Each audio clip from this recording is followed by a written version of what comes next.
అధ్యక్ష, ముందుగా మీకు ధన్యవాదాలు.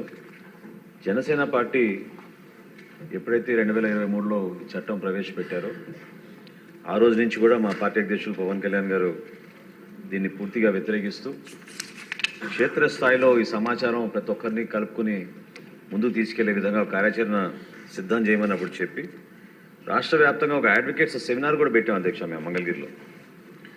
సో ఆంధ్రప్రదేశ్ భూమి హక్కుల యాజమాన్యం చట్టం ఏదైతే తీసుకొచ్చారో అది బేసికల్గా జనసేన పార్టీ అభిప్రాయం ఆ రోజు నుంచి కూడా ఇది కేవలం డిస్ప్యూట్స్ క్రియేట్ చేయడానికి కోసం అధ్యక్ష, రెజల్యూషన్ ఆఫ్ డిస్ప్యూట్స్ గురించి కాదు. ప్రతి ఒక్కరిలోనూ కూడా కన్ఫ్యూజన్ తీసుకొచ్చారు. సుదీర్ఘకాలం చాలామంది రాష్ట్ర వ్యాప్తంగా అనేక కోర్ట్స్లో అడ్వకేట్స్ అందరూ కూడా దీని గురించి ఒక ఉద్యమం చేశారు అధ్యక్ష. కోర్ట్స్ కూడా అటెండ్ కాలేదు, బహిష్కరించారు. అయినా కానీ ప్రభుత్వం నుంచి ఎటువంటి స్పందన రాలేదు. చాలా అనాలోచితంగా అప్రజాస్వామికంగా కేవలం వైఎస్ఆర్సీపీ నాయకులకి ఉపయోగపడే విధంగా దాన్ని ప్రభావితం చేసే విధంగా ప్రభుత్వ ఆస్తుల గురించి కాకుండా ప్రైవేట్ ఆస్తులపైన కూడా వీళ్ళు కన్ను వేసి రాష్ట్రంలో కన్ఫ్యూజన్ క్రియేట్ చేశారు అధ్యక్ష. మొత్తం రూల్ ఆఫ్ లా ఒక ఎస్టాబ్లిష్ ప్రొసీజర్ని డైవర్ట్ చేసి సబ్వర్ట్ చేసేసి వీళ్ళు 3 వ్యవస్థల్ని, రిజిస్ట్రేషన్ సిస్టమ్ని, రెవెన్యూ సిస్టమ్ని, అదేవిధంగా జ్యుడిషియల్ సిస్టమ్ని కూడా పూర్తి స్థాయిలో పక్కకు తీసుకెళ్లే విధంగా ఒక ప్రయత్నం చేశారు అధ్యక్ష. దుర్మార్గమైన ఆలోచనలు ఈ రాష్ట్రానికి నష్టం కలిగించే విధంగా, ప్రజలు భయభ్రాంతుల్లో తీసుకెళ్లే విధంగా, ఎప్పటి నుంచో తల్లిదండ్రులు ఇచ్చిన ఆస్తులు అదొక ఎమోషనల్ కనెక్ట్ ఉంటుంది.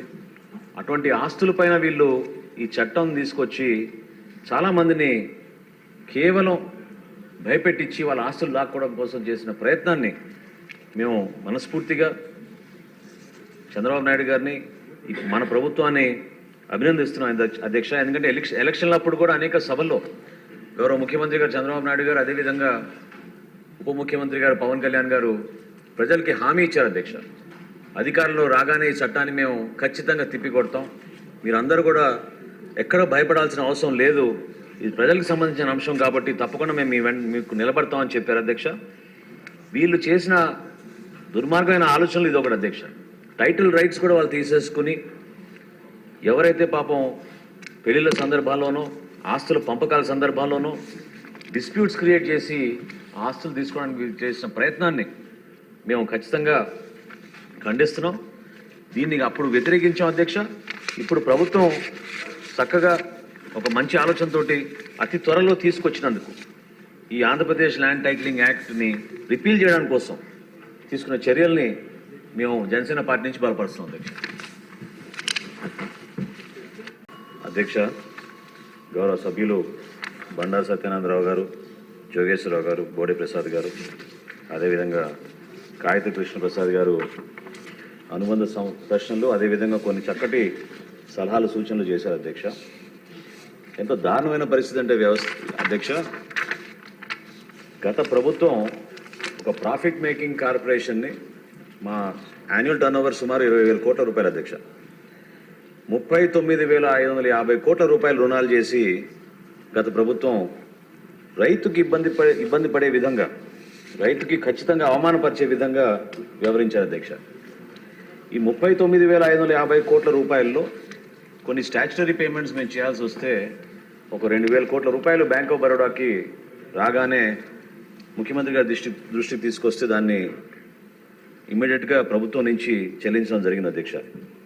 ఈ రోజున్న ఆర్థిక పరిస్థితుల్లో గౌరవ సభ్యులందరికీ కూడా ముందుగా నేను మాటిస్తున్నాను. ఎందుకంటే మన ప్రభుత్వంలో రైతే రాజు. ఎట్టి పరిస్థితుల్లో కూడా రైతుకి ఆ గౌరవం దక్కే విధంగా, రైతుతో పాటు ఎవరైతే కౌలు రైతులు మన రాష్ట్రంలో అధిక శాతం వ్యవసాయం చేసుకుంటున్నారో, కష్టపడి అనేక కుటుంబాలు దానిపైన ఆధారపడి ఉన్నాయో, వ్యవసాయ రంగాన్ని కాపాడడానికి కోసం 100% మా శాఖ నుంచి వాళ్ళకి అండగా నిలబడి త్వరగానే, ఎంత త్వరగా వీలైతే అంత త్వరగా నేను మీకు మాటిస్తున్నాను, ఈ 674 కోట్ల రూపాయలు కూడా 10 రోజుల్లోపే మాకు వీలైతే ప్రతి ఒక్కరికి కూడా రైతుకి ఈ నిధులు అందించే విధంగా మేము అన్ని విధాలుగా చర్యలు తీసుకుంటామని మాటిస్తున్నాం అధ్యక్ష. అదేవిధంగా గతంలో ఉన్న రైతు భరోసా కేంద్రాలను ఇప్పుడు రైతు సహాయ కేంద్రాలుగా మార్చాం అధ్యక్ష. ఈ కొనుగోలు విషయంలో ఎక్కడ కూడా పొరపాటు జరగకుండా ఒక కన్సల్టెన్సీ టెక్నాలజీని ఉపయోగించుకునే విధంగా టీసీఎస్ ద్వారా పారదర్శకంగా ఖచ్చితంగా ఇందాక సత్యనందరావు గారు అన్నట్టు మండలాలు దాటి వెళ్ళిపోతున్నప్పుడు రైతుకు చాలా ఇబ్బంది కలుగుతుంది అధ్యక్ష.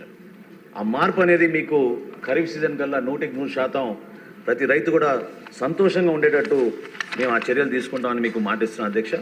తేమ శాతం విషయంలో కానివ్వండి, లేదా అక్కడ సిబ్బంది సరైన రీతిలో స్పందించకపోవడం, ఆ విషయాలు కూడా మా దృష్టికి వచ్చినాయి అధ్యక్ష.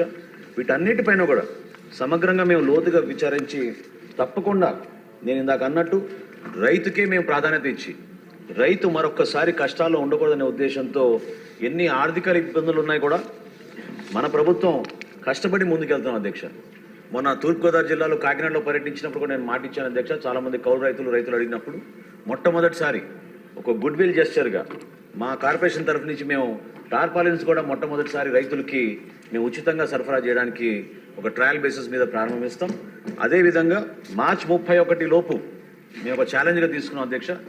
డిపార్ట్మెంట్ నుంచి, ప్రభుత్వం నుంచి మార్చి 31 లోపు ఎట్టి పరిస్థితుల్లో కూడా ఈ 39,550 కోట్ల రూపాయల రుణాలని మేము 10,000 కోట్లు మేము చెల్లించేటట్టు మేము ఆ కార్పొరేషన్ నుంచి చర్యలు తీసుకుని తప్పకుండా రైతులకు అండగా నిలబడతామని మీ అందరికీ కూడా గౌరవ సభ్యులు తెలుపుకుంటూ వాళ్ళు ఇచ్చిన సలహాలు తప్పకుండా మేము నోట్ చేసుకున్నాం అధ్యక్ష. ఖచ్చితంగా ట్రాన్స్పరెంట్గా ఒక అద్భుతమైన కార్యక్రమాన్ని రైతు కోసం, అదేవిధంగా వినియోగదారుడి కోసం అన్ని విధాలుగా మేలైన సరఫరా చేసేటట్టు మేము తప్పకుండా చర్యలు తీసుకుంటామని మీ ద్వారా తెలుపుతున్నాం అధ్యక్ష.